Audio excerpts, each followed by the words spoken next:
Hi, everybody. This is Dave Levine with Trickle Research.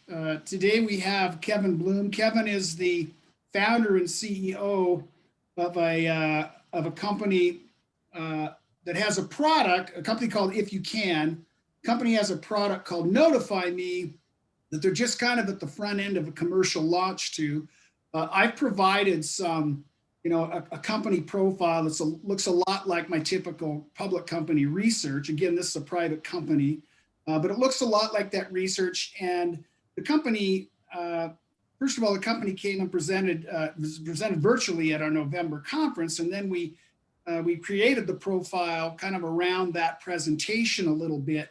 And really, I think what the company is looking for my side was to provide a little bit of valuation analysis around potential valuation for what I think is a coming kind of A round that should really help them launch the product commercially in the U.S. and some other places. So what I thought we would do today is just have Kevin go through Notify Me a little bit, and then I'll kind of, as I usually do, I'll kind of jump in with a few questions or a few comments. So, Kevin, first, maybe you could just start off by kind of describing what Notify Me is and why you feel like it's unique, and just kind of the high level, 10,000 foot view of the product. Sure. So Notify Me, we developed it after recognizing schools, golf courses, small businesses, even large enterprises who don't have apps out here in Asia, and we know this is common actually around the world, were having difficulty communicating with their audiences. Their audiences can be internal, external, or a mixture of both. And the reason they're having difficulty is these days everybody's using a different channel.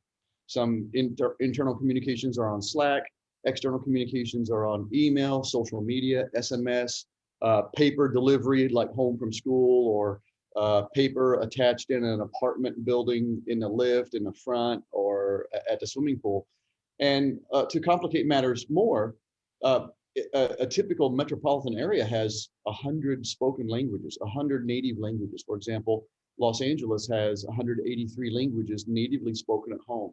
So we saw schools and golf courses struggling with getting proper messages out to the right channel in the right language, and also in the right location. If you're an international traveler, you know what it's like to be in Frankfurt, Germany, and get an SMS from the mall back home about some promotion that's good for the next 2 days. Does you no good. You've just possibly encountered some roaming charge for receiving an SMS or something like that. So we've solved all of those problems: channel, language, location, in a single product called Notify Me, that basically is a web browser to an app that we've developed, and we've built a CRM around it that small to medium-sized companies and large companies as well, we have several large corporates, can deploy and solve internal and external audience communication issues.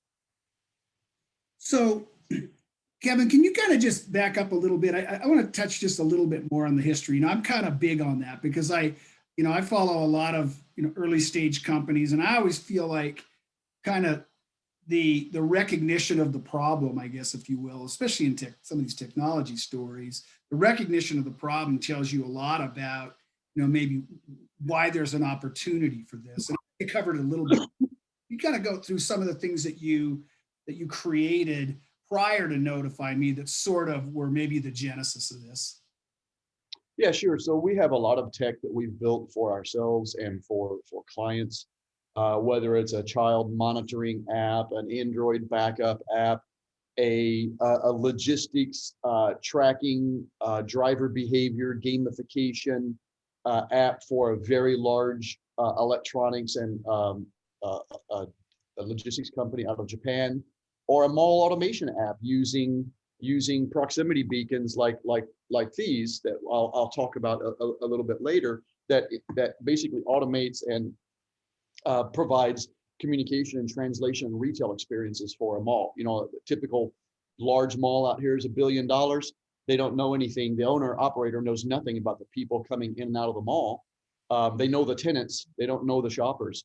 So we built some tech that allows the malls to get to know the shoppers who make that whole business worthwhile. And actually, we've taken a lot of that tech and replicated it in the NotifyMe app. Okay, so Kevin, can you just give a brief overview of how NotifyMe works? I mean, what makes it different than email? What makes it different than text? And I always sort of describe this. I know I'm not as tech savvy as I maybe should be to even attempt this, but I always sort of describe it as a closed system, as opposed to something like text or just email where it's more open. Can you kind of describe the nature of that, and maybe at the same time why that that posture creates maybe some advantages from a security standpoint and those sorts of things? Yeah, sure. So we differentiate ourselves from the traditional communication means because it's basically all in one spot. So with email, you have email addresses, but there are known issues about email, right? The bounce rates are high, spam is there, open rates are super low. Because the typical person is getting email from all over the place, right? And emails change, and people sending emails have to manage their reputations, otherwise they can't even send emails. So email is a known issue, and those issues, the issues surrounding email, have caused the erecting of other industries just to combat those issues. There's a whole industry around spam. There's a whole industry around delivery and analytics and all of that stuff for email. We have all of that, the delivery, the analytics, the reputation management. We have all of that contained in a single platform. The platform is basically the back end, the portal where our customers sign in and manage their CRM and send out the messages to their users, as well as the delivery of the messages, notifications to the users, and all the analytics. So you can see you sent out a message to 10,000 people, 95% of those messages were delivered, who got them, who didn't get them, who opened them, who looked at the PDF file that was attached, who viewed the video that you've put in that notification, who's browsed through the pictures. You see all of that analytics that just really aren't possible with typical email unless you're paying for a third-party email platform that you also then have to bolt onto your CRM or some other internal system. So we have that all built in a single platform, basically for the cost of sending bulk SMS. So if you're today sending bulk SMS, it costs you X. You pay basically per use for NotifyMe. So if you're a small company, you pay this much. If you're a big city or a large corporate, you pay more. And the price per message falls dramatically with volume. So we have it all in-house. We have CRM, analytics, message delivery, proximity marketing, proximity message delivery, all in a single spot for the single price of bulk SMS, and basically lower. And that's not even including all the costs associated with poor message delivery, poor user experience, things that are hard to quantify. So that's how we differentiate ourselves from whether it's email or SMS or basically paper delivery where there are no analytics. If you bring in social media, which a lot of companies use for outreach to end users, then you have trolling, you have mixed messages, you have translation, you have all of these other issues that are involved that basically cause problems with the delivery of the message. So, and just to be clear, I mean, in terms of the functionality in NotifyMe, I mean, I always refer to it as the administrator, but obviously the user, the company that's using it, or the organization, whatever, and they have the ability then to identify the users they want on the system. So, the users might be the kids in a school or the tenants in a building, for example, just to edify for people. Right. And they can then send those people a notification that those people can all then opt into. And then those people, once that app is loaded on their phone, they know if they get a message on their phone in the NotifyMe app that it's coming from that place that they opted into. And I guess that's really sort of the difference, I guess, as I see it. One of the differences with respect to a text or an email is that if you've opted into the system, you're you're a customer or you're a building tenant or you're a school attendee, then you know that when you get that notify me, that's coming from somebody that you opted into.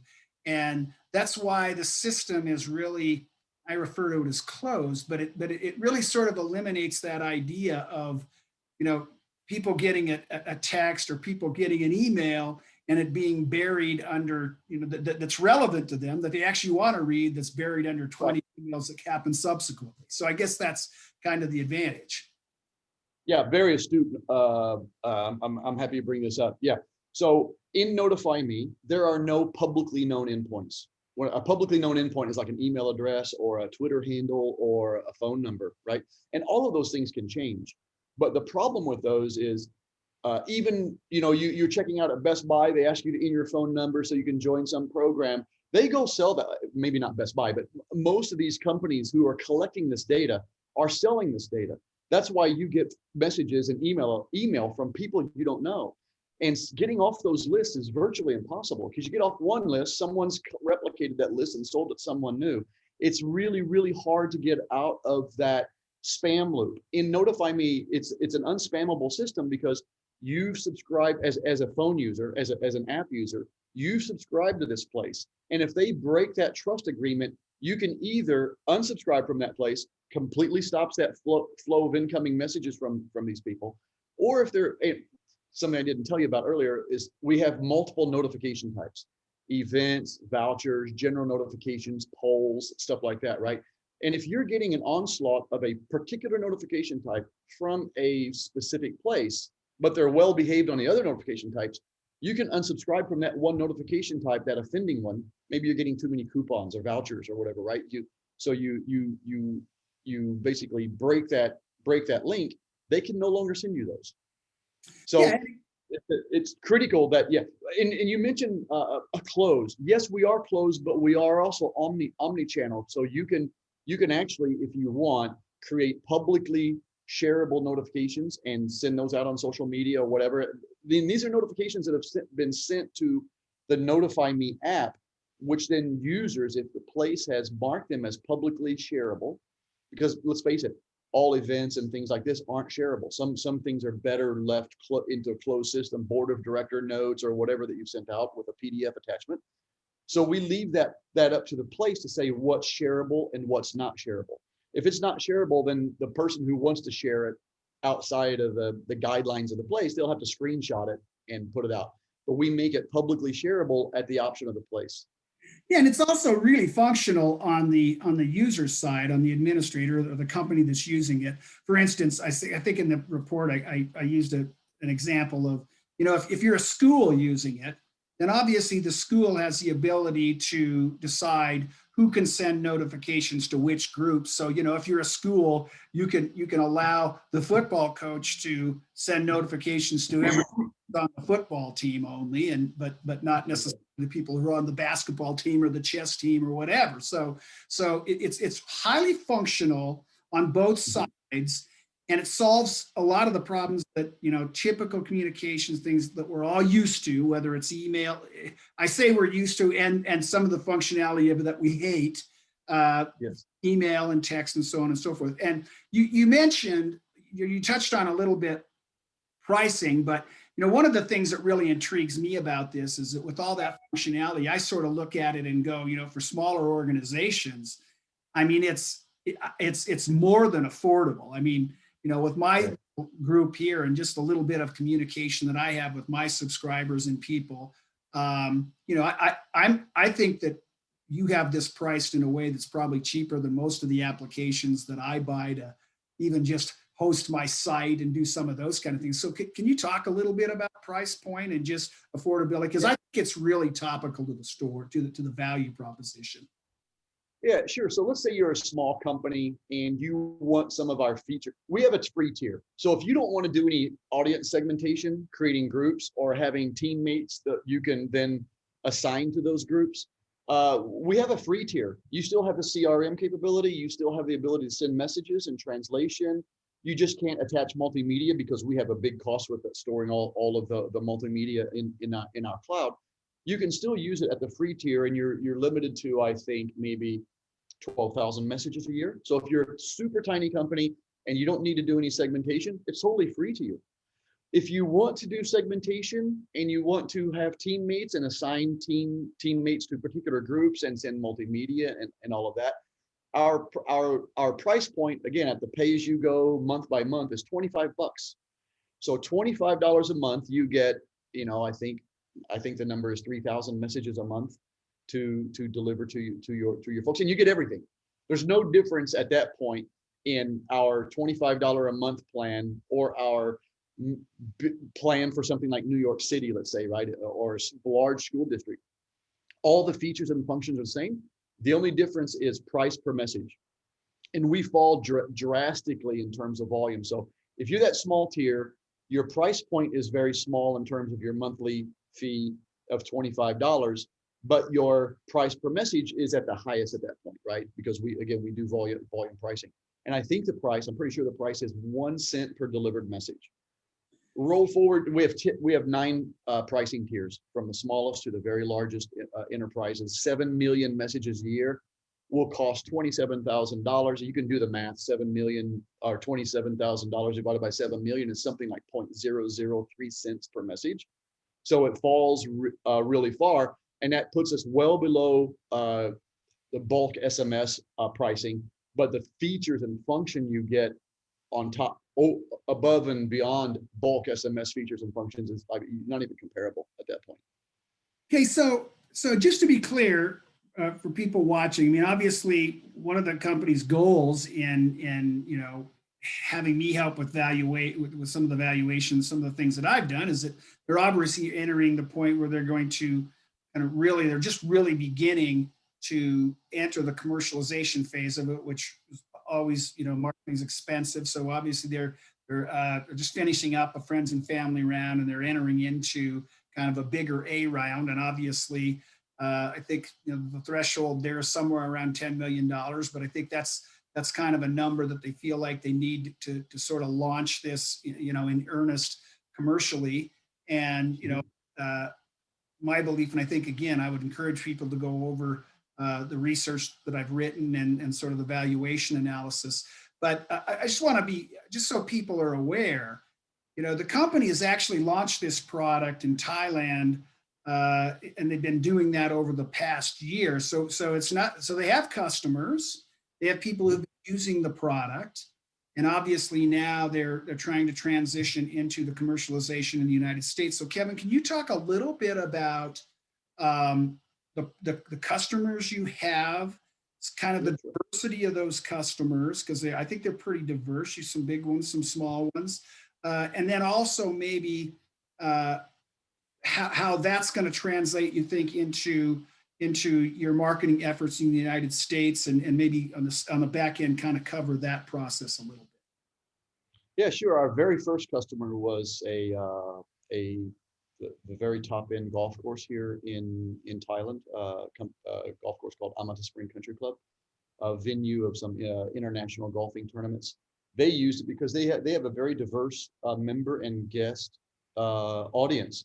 A lot of Japanese, a lot of Westerners, a lot of Thais, and they can't really communicate. They don't have an app, so they can't really communicate effectively, and they see on social media that they don't get the engagement they would like. So whether it's a golf course, and by the way,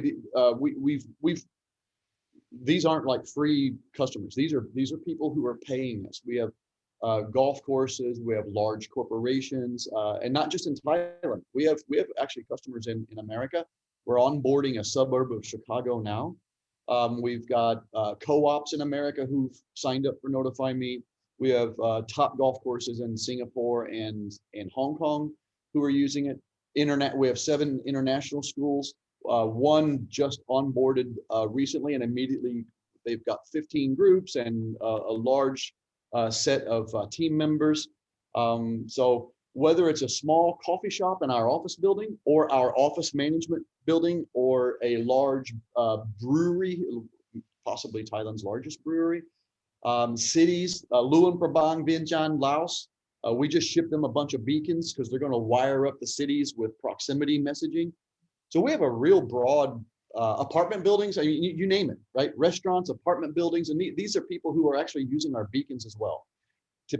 Golf course has ordered 50 beacons to modernize the entire golf course with being able to send messages at certain greens or certain pit stops or in the restaurant, the clubhouse, send out vouchers when you walk into the clubhouse and get get 20% off your Pro V1s.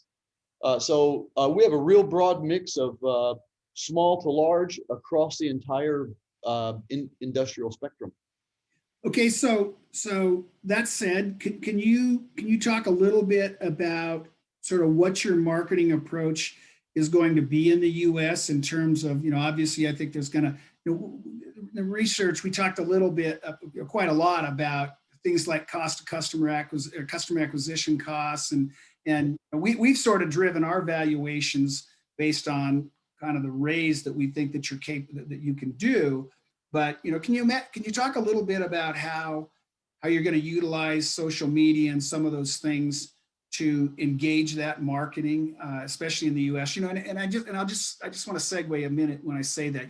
One thing people need to realize, again, I think you touched on this at the beginning, but this system is capable of translating things in dozens and dozens of languages, which means if you send it in English and you have somebody on the other side that's German, or if they're French, or if they're Portuguese or whatever they are, and they prefer to get that in their language, it's going to translate it for them, actually both in text as well as in voice, frankly. So I think that's something that may not resonate as much in the U.S. as it does there in Thailand, but again, can you just talk a little bit about what your process is going to be and kind of the strategy in terms of marketing in the U.S.? Sure. We, as with most companies like us, we have multiple. Our strategy is multi-tiered, right? We have the traditional boots on the ground type of business development that we've been doing here in Thailand and in America.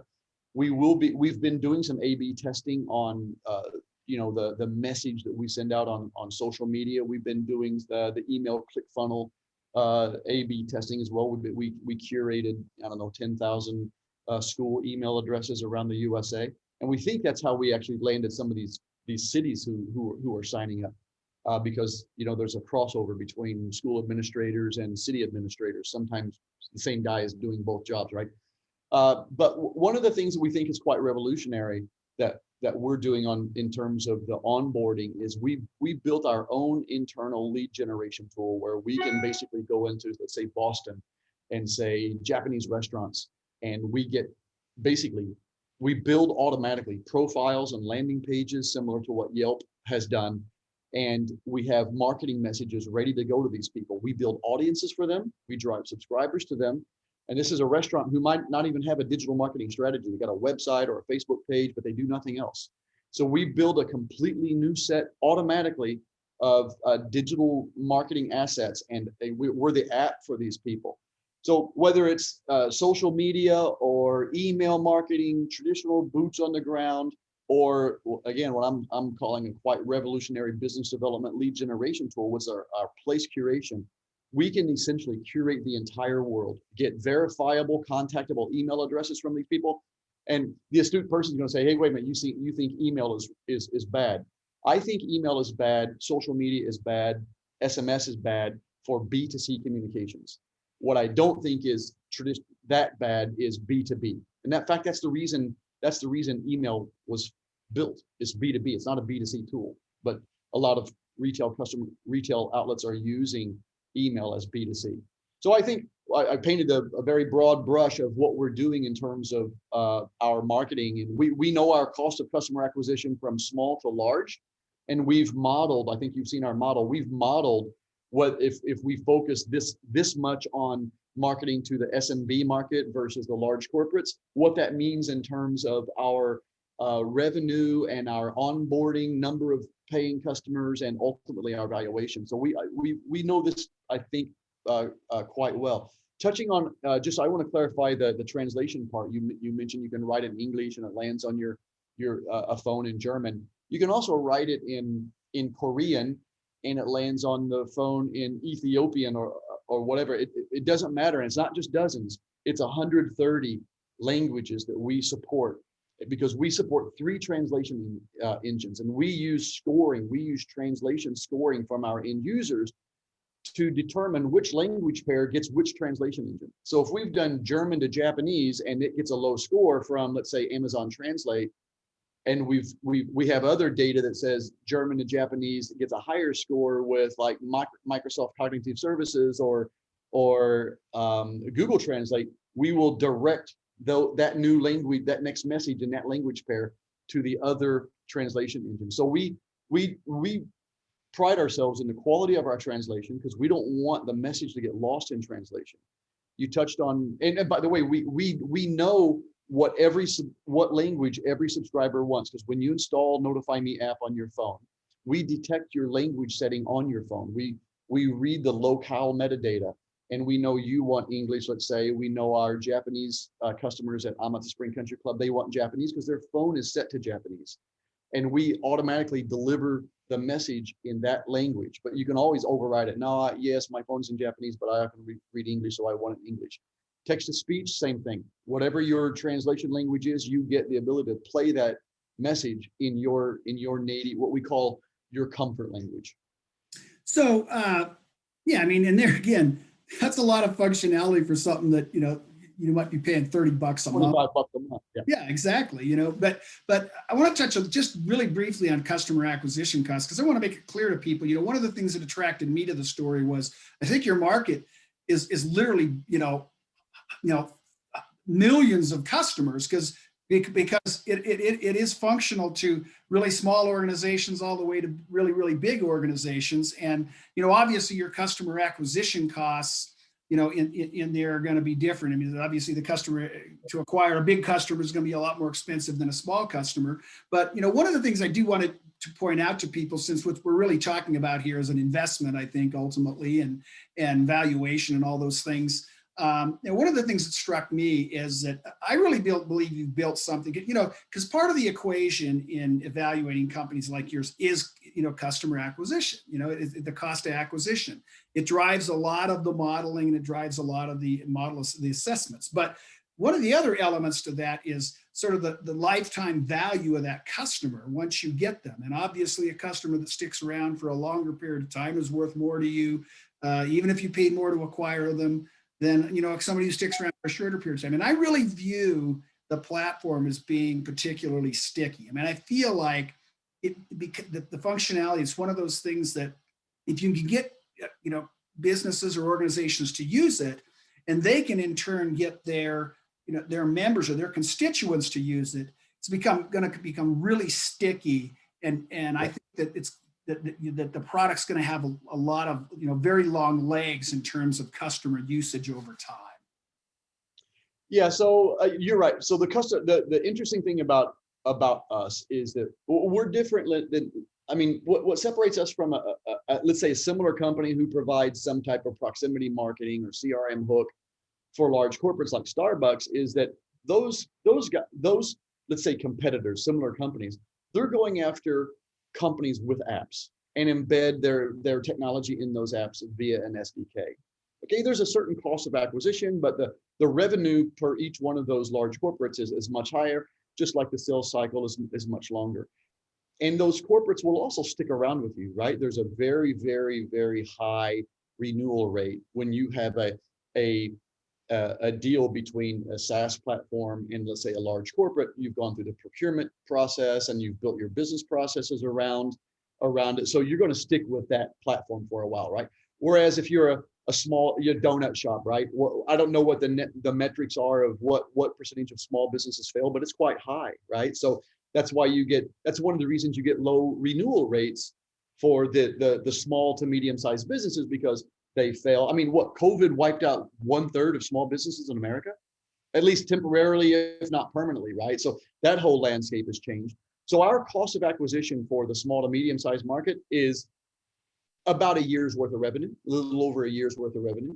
Whereas the cost of acquisition for a large corporate is a tiny fraction of a year's worth of revenue.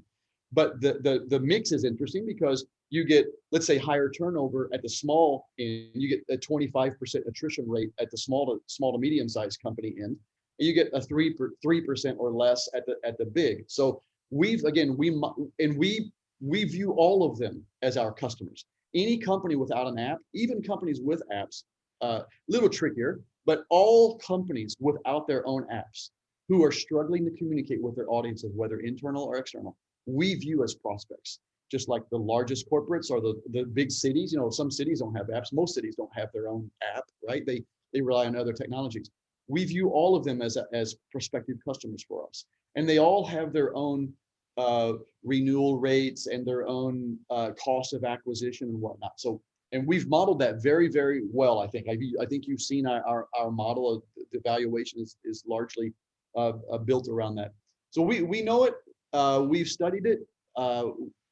And we are excited about the small to medium-sized business market because there are 16 million small to medium-sized businesses, meaning less than 500 employees in America, who are going to spend around $62 billion this year on CRM and digital marketing. That's a huge market that our competitors are sort of avoiding because they're going after the big fish, the Starbuckses and the Sephoras, the guys with the apps. So Kevin, one last question. I mean, we just so we kind of try to wrap it up a little bit. You touched on it. I didn't talk about it a lot. We talked about it a little bit in the profile, but I want to just have you at least touch on it because you alluded to it. You have some beacon technology that works around the product as well. And I can't even, I know that you've used this technology specifically for some from some COVID compliance things for some large organizations, which was really interesting. And my sense of the beacon thing is part of the reason I don't get into it is probably a subject or an entirely different, call on its own. Because is that there are people out there that will use the beacon technology in ways that you can't even imagine, right? But maybe you could at least just describe it really quickly and how it ties in and why that functionality might be something that, like I say, people might go and run with and create all kinds of functionality. Yeah, I'll give you some use cases. Imagine you go to Best Buy and you've got a Best Buy app, right? And Best Buy has put this little thing that the battery lasts like 5 years. They put this behind the TV. You walk within 2 meters of that TV and you get a message from Best Buy saying, hey, this TV is on sale right now to Dave Levine for 50% off for the next 2 minutes, right? And so that's like a retail example. If you're a school and you put this at the front gate and you set the delivery of the message to, let's say, 50 meters, when a mom and a child or a dad and a child come on to school and pass that beacon, the child, who let's say is a Chinese American, gets that message in English geared toward 3rd grade, right? Hey, don't forget we hope you brought your lunchbox, or don't run in the hallway, or whatever the use case is, right? The mom whose phone is set to Chinese gets a parent like message saying, hey, we're on a big anti-bullying push at the school. Please look for signs of depression, or whatever it might be, right? In their comfort language, they've walked past this beacon and they've gotten that message because they're on campus. Golf course scenario, drive through the front gate, you get green speed, weather data, course busy index stuff on your phone that you can press a button, have read to you over your speakers in the car. You get out of your car, you walk into the golf course, you get a just-in-time notification in your language because you're in the pro shop. So you get a deal that's valid for 5 minutes because you just walked past the Titleist Pro V1 display and the message delivery parameters set to 1 meter. So they know that you're right next to the Titleist Pro V1 display. They're going to give you a deal that's valid for the next minute. So there are a museum. You're looking at a big piece of art on the wall. You come within 2 meters of it, and you get the entire history of that piece of art. What's the meaning behind it? Who painted it or who sculpted it in your language, right? So you can imagine going to a museum where there are people with 100 different languages going through that museum, and normally it's in like 1 or 2 languages. They like, okay, well, we got English, and our largest language at this museum in Miami is Spanish. Everybody else is like left to like wonder what it is, because the Chinese new immigrant or the guy who just got off the plane from Russia, maybe he can't read these 2 languages that the museum has accommodated. And again, that's functionality that's built into the basic system. And I just think it's really powerful. And I think what you guys have created here is really intuitive. You've priced it right. You know, I like to joke. I had a friend who used to be in the telecom business, and, you know, they used to tell, you know, he was in the you know, helping, you know, develop new product, and the CEOs and things would beat him up about make it quicker, faster, and cheaper. You know, he used to say pick two. You know, I can't do them all, but Yeah. you guys have really kind of covered all of them. And incredible price point, incredible functionality, and I just think that that if you can get your hands on the money to go market it, I think it's going to do really well. I think it's going to be a great product. So, you know, Kevin, you know, I appreciate you coming on. I think what we ought to do is maybe have you come back and do that again at some point, maybe as we progress here. But for those of you who may have an interest on the investment side, I can certainly put you in touch with the company if you contact me. And like I say, there's a report on our site that's available, but that's quite extensive, that will be helpful as well. So again, Kevin, thank you. Great story. Would like to have you back again, and we appreciate you being here today. Thank you, Dave, for the time. I want to do one little plug. We didn't talk about the physical web. What the physical web is the marrying of cyberspace and the physical world around you. For $45 a month, you at our lowest price, the $25 a month, you get two of these things. The $25 a month notification subscription.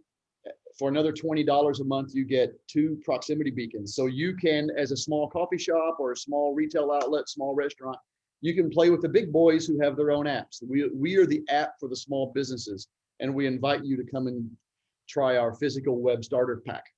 Excellent. And I would encourage people to visit the website too. There are a lot of great tutorials. You've done a great job describing the product on there. I think people will find that. www.notifyme.rocks. Very good. Kevin, I appreciate it. And like I said, we're going to try to drag you in front of this maybe in a little while, and follow up on this conversation as well at some point in the future, if that's okay.